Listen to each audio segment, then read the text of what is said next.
అమరావతి పైన తీర్మానం పెడతామంటే ఇక్కడికి వచ్చే పరిస్థితిలో లేరు. ఇంకో పక్క మీరు చూస్తే ఢిల్లీలో లోకసభలో రాజ్యసభలో వ్యతిరేకించిన ఏకైక పార్టీ భారతదేశంలో ఏం పార్టీ అది? పేరు చెప్పాలనా? మీరు మర్చిపోవాలి, రాష్ట్ర ప్రజలు మర్చిపోవాలి, పీడ విరగడ కావాలి రాష్ట్రానికి. అలాంటి పార్టీ అది. ఈరోజు కొత్త స్లోగన్ తీసుకున్నాడు, మ్యావిగన్ అంటూ. నాకైతే అర్థం కాల, డిక్షనరీలో కూడా చూసా, ఎక్కడ దొరకల. బుద్ధి లేని వ్యాఖ్యలు, నవ్వులాట వ్యాఖ్యలు అంటే ఏంటిది నాకు అర్థం కావడం లేదు. అంటే తెలుగు జాతి ఆత్మగౌరవం పట్టలేదు.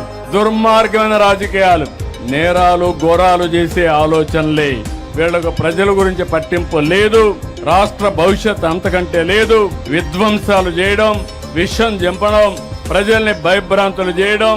అమరావతిని చంపాలనుకున్న మీరు ఇంకా బాగుపడే సమస్య లేదని మీ అందరికీ విజ్ఞప్తి చేస్తున్నా.